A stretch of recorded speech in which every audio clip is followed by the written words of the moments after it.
Hello friends, Hetal Shah kitchen में आपका स्वागत है। आज हम आपके साथ एक डिफरेंट रेसिपी शेयर करने जा रहे हैं। गुजरात की फेमस थेपले की रेसिपी। और थेपले में भी हमने थोड़ा डिफरेंट और चेंज किया है, जो एकदम हमने टेस्टी बनाया है। तो हाँ, आज हम आपके साथ शेयर करने जा रहे हैं चीज़ चटनी विद थेपले। तो आइए देखते हैं कैसे बनते हैं गुजरात के फेमस, टेस्टफुल और एकदम डिफरेंट चीज़ चटनी थेपले। सबसे पहले यहाँ पर मैंने एक कटोरी में 3 बड़ी चम्मच दही लिया है और इसमें मैंने 2 चम्मच शुगर ऐड कर दी है। अब इसमें 3 चम्मच जितना गुड़ में डाल रही हूँ और इसको हम अच्छी तरह से मिला लेंगे। जब तक हम आटा रेडी कर देते हैं तब तक ये पिघल कर अच्छी तरह से मिक्स हो जाए, इसीलिए सबसे पहले इसको हम रेडी कर देते हैं। तो इसको इस तरह से हम छोड़ देंगे। हम आटे के मसाले की तैयारी शुरू करते हैं, तब तक ये इसमें अच्छी तरह से मिक्स हो जाएगा। तो अब यहाँ पर हम 500 ग्राम जितना गेहूं का आटा ले लेते हैं सबसे पहले, और उसके बाद हम 100 ग्राम जितना बाजरी का आटा लेंगे। बाजरी के आटे से इसमें टेस्ट बहुत ही बढ़िया आएगा। अगर आप चाहे तो ये ऑप्शनल है, आप गेहूं के आटे से ही बना सकते हैं, लेकिन यहाँ पर मैंने बाजरी का आटा डाला है, तो इससे उसका टेस्ट भी बढ़िया आएगा और हमारे जो थेपले बनकर रेडी होंगे वो भी एकदम टेस्टफुल बनेंगे। तो ये हमने दोनों आटों को ले लिया है। अब हम इसमें 500 ग्राम जितनी फ्रेश मेथी है उसको बारीक काट कर ले लेते हैं। इसमें मेथी जितनी ज़्यादा होगी उतने ही सॉफ्टी और टेस्टी बनेंगे। और इसके बाद हम यहाँ 100 ग्राम जितने हरे धनिये ले लेते हैं, वो भी फ्रेश होने चाहिए, उसे भी हमें बारीक काट लेना है। इसमें 1 बड़ी चम्मच जितनी अजवाइन डालते हैं, अजवाइन से भी टेस्ट बहुत ही बढ़िया आता है। 2 चम्मच जितने हम तिल डाल रहे हैं, वाइट वाले तिल। आप चाहे तो इसकी मात्रा कम या ज़्यादा कर सकते हैं। अब हम नमक डाल रहे हैं अपने टेस्ट के हिसाब से।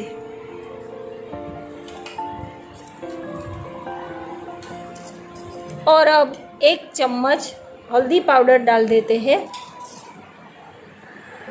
आपको बड़ी वाली चम्मच लेनी है, यहाँ पर छोटी वाली थी इसलिए मैंने 2 डाली है। और रेड मिर्ची पाउडर यहाँ पर मैं 2 चम्मच जितना डाल रही हूँ। धनिया पाउडर मैंने डाल दिया है 1 चम्मच।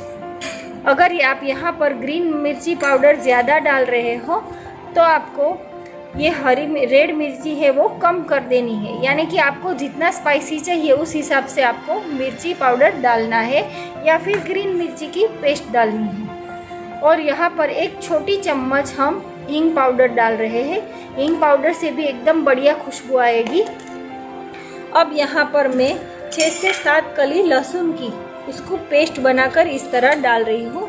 ये भी ऑप्शनल है, अगर आप लहसुन नहीं खाते हैं तो आप मत डालिए। और अगर सीज़न में हरा लहसुन मिलता है तो उससे तो उसका टेस्ट बहुत ही बढ़िया आता है। तो जब तक हरा लहसुन मिले तब तक हमें इस सूखे लहसुन को नहीं डालना है। अब यहाँ पर हम तेल डालेंगे। तेल जो है वो भी अच्छी मात्रा में होना चाहिए, इसलिए यहाँ पर हम 3 बड़ी वाली चम्मच है उससे थोड़ा ज़्यादा, यानी कि 4 चम्मच जितना तेल हम इसमें ऐड करते हैं, ताकि ये सॉफ्ट बने रहे और एकदम अच्छे टेस्टफुल बने। अब यहाँ पर हम डाल रहे हैं दही वाली जो पेस्ट हमने बनाकर रेडी कर दी थी। दही को हमने भिगोने के लिए छोड़ दिया था। यहाँ पर हम पानी से आटा नहीं डालेंगे, क्योंकि यहाँ पर पानी नहीं डालना है हमें। सब हमें अच्छी तरह से इसको मिक्स कर देना है। अब हमने सारे मसाले को अच्छी तरह से मिक्स कर दिया है। तो ये जो दही वाला जो हमने भिगोया था उसमें गुड़ और शुगर, उसको भी हमने अच्छी तरह से मिक्स करके ले लिया है। यहाँ पर पानी की जगह हमने दही का यूज़ किया है और गुड़ डाला है, तो इससे खट्टा और मीठा दोनों ही टेस्ट बढ़िया आएगा। तो इस तरह हमें इसी पानी से ज़्यादातर डो रेडी करना है। अगर आपको ज़्यादा पानी चाहिए तो थोड़ा कम आप ले सकते हैं। इसी प्रकार अच्छी तरह से हमें इसको मिक्स करते जाना है और डो बनाकर रेडी करना है। आप जितना मसल कर इसको लेंगे उतना ही डो अच्छी तरह से रेडी हो जाएगा, ताकि सारे मसाले अच्छी तरह से इसमें मिक्स हो जाएंगे और हमारा जो डो है वो एकदम सॉफ्ट बनेगा। और जितना डो अच्छा बनेगा उतने ही हमारे थेपले हैं वो अच्छे बनेंगे। तो इसकी खास खूबियत है डो बनाना ही है। और अगर आप पानी की जगह यहाँ पर बटर मिल्क डालना चाहते हैं तो भी डाल सकते हैं। यहाँ पर मैं थोड़ी बटर मिल्क का पानी डाल रही हूँ। तो अब इसको अच्छी तरह से हम मिक्स करते जाएंगे और डो रेडी करते जाएंगे। तो ये हमारा डो बनकर रेडी हो गया है। इसमें हमने 1 चम्मच जितना तेल डाला है और अच्छी तरह से इसको हम उसमें सॉफ्ट बनाकर रेडी कर देते हैं। तो इस प्रकार हमने डो बनाकर रेडी कर दिया है। यहाँ एक बात खास ध्यान में रखनी है कि इसके तुरंत थेपले हमें बिल्कुल नहीं बनाने हैं, क्योंकि अगर तुरंत बनाएंगे तो ये जो गुड़ और दही का जो स्ट्रक्चर हमने इसमें डाला है वो अच्छी तरह से मिक्स नहीं होंगे। और अगर 1 घंटे का रेस्ट इसको मिलेगा तो सारे मसाले अच्छी तरह से मिक्स हो जाएंगे और फिर उसका जो टेस्ट आएगा वो लाजवाब आएगा। तो अगर आपको ऐसे ही सॉफ्ट और लाजवाब टेस्ट वाले थेपले बनाने हैं तो आपको इसको रेस्ट देना ज़रूरी है। तो ये हमारा डो बनकर बिल्कुल रेडी हो गया है। अब इसको हम 1 घंटे का रेस्ट दे देते हैं। इस प्रकार थोड़ा तेल लगा लिया और हमने एक कटोरी में इसको ढककर छोड़ दिया। तो 1 घंटे के बाद हम इसके थेपले बनाएंगे। तो अब हम हमारा आटा चेक कर लेते हैं। 1 घंटे के बाद हमारा डो बिल्कुल रेडी हो गया है। तो अब इसको हम एक बार फिर से इस तरह से रगड़ देंगे।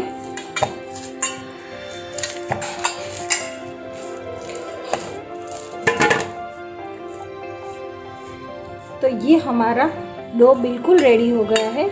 अब हम इसके मीडियम साइज के पिल्ले बना लेते हैं। इस प्रकार के हमें पिल्ले बनाने हैं।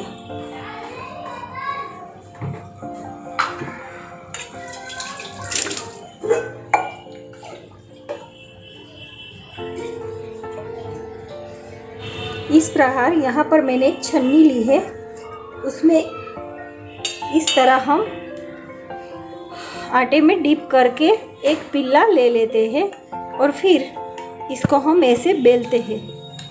इसको बहुत ज़्यादा भी नहीं रखना है थिक और पतला भी नहीं बेलना है, मीडियम बेलना है और आटा थोड़ा कम लेना है। आटा जितना कम होगा उतना ही हमारा जो थेपला है वो एकदम सॉफ्ट बनेगा। तो इस प्रकार हमने बेलकर रेडी कर दिया है। ये आप देख सकते हैं, इसकी थिकनेस भी मैं आपको दिखाती हूँ। ज़्यादा पतला भी नहीं है और ज़्यादा थिक भी नहीं है। तो इस प्रकार मैंने बेलकर रेडी कर दिया है। अब हम इसको एक पैन में फ्राई करेंगे। यहाँ पर मैंने एक पैन रख दिया है, तो इसमें हम इस तरह से थेपला डाल देते हैं और इसको अच्छी तरह से सेकने देना है हमें, जब तक इसमें छोटी छोटी बूंदें ना बन जाए। हल्का सा एक और हमें सीखना है, दूसरी ओर ज़्यादा सीखना है।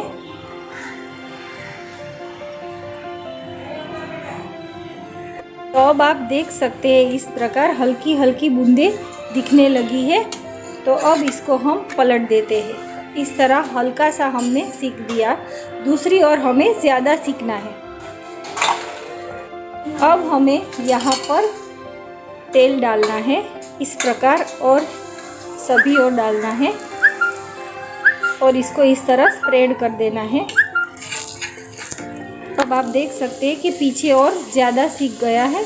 तो अब हम इसकी किनारी पर ऐसे ही थेपेंगे और इस तरह हम पकाएंगे। तो आप देख सकते हैं ये अच्छी तरह से पककर रेडी हो गया है। यहाँ पर हमें ख़ास बात ध्यान में रखनी है कि गैस की फ्लेम जो है वो मीडियम रखनी है। एक और लगा देते हैं हम इसमें। तो इसी प्रकार हम सारे जो मेथी के थेपले हमारे हैं वो सीख कर रेडी कर देंगे। हल्का सा सीख लिया हमने और फिर पलट दिया। अगर आप इसी प्रकार मीडियम हाई फ्लेम पर पकाएंगे तो अच्छी तरह से पक भी जाएंगे और एकदम सॉफ्टी और टेस्टी थेपले हमारे बनकर रेडी हो जाएंगे। तो अब हम इस पे तेल लगा लेते हैं। इस तरह बॉर्डर पर तेल लगाने से जो किनारी वाला भाग है वो भी अच्छी तरह से सीख जाता है। तो इसी प्रकार हमें सारे जो थेपले हैं हमारे मेथी के वो सीखने हैं। ज़्यादातर हमें कहीं जाना होता है या घर पर कुछ चेंज चाहिए तब हम थेपले बनाते हैं। खास जन्माष्टमी के पर्व पर सातम के दिन हम जब ठंडा खाते हैं तब इसका ज़्यादा यूज़ करते हैं। तो ये जो थेपले हैं आप 2 दिन तक खाएंगे तो भी उसका टेस्ट बढ़िया ही रहेगा। आपको ऐसा नहीं लगेगा कि आप 2 दिन पुराना खाना खा रहे हैं। तो इसी रेसिपी से आप ज़रूर एक बार ट्राई कीजिए। तो ये हमारा थेपला बनकर रेडी हो गया है। ये हमारे सारे मेथी के थेपले बनकर रेडी हो गए हैं।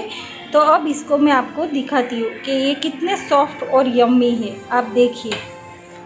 और अगर आपको ऐसे ही सॉफ्ट थेपले चाहिए तो आप ज़रूर इस रेसिपी से एक बार ट्राई कीजिए। और इसके लिए सबसे पहले आपको मेरी चैनल को सब्सक्राइब करना पड़ेगा। तो मेरी चैनल को लाइक कीजिए, शेयर कीजिए और सब्सक्राइब कीजिए और बेल आइकन पर क्लिक कीजिए ताकि मेरी सारी रेसिपी आप देख सकते हैं। आइए हम इसको घी लगाकर एक सर्विंग प्लेट में सर्व करते हैं। तो अब हम जो हमारे रेडी मेथी के थेपले हैं उसको एक सर्विंग प्लेट में ले लेते हैं और इसको हम ग्रीन चटनी से गार्निश कर देते हैं। ग्रीन चटनी की रेसिपी भी मैंने पहले आपके साथ शेयर की है। अगर आपने नहीं देखी हो तो मेरी व्यू चैनल पर क्लिक करके आप इसकी रेसिपी देख सकते हैं। और अब हम इस पर चीज़ से गार्निश करेंगे। चीज़ आपको जितनी पसंद हो उतनी आप ज़्यादा कम डाल सकते हैं। मम्मी अच्छी થાય છે।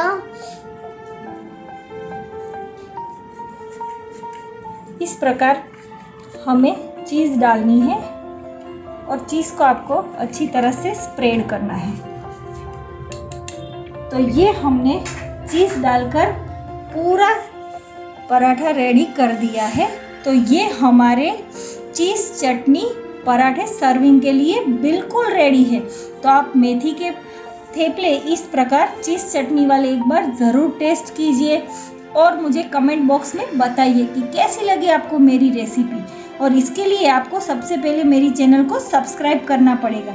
तो सब्सक्राइब कीजिए, लाइक कीजिए और शेयर कीजिए। Enjoy the food. Thank you for watching.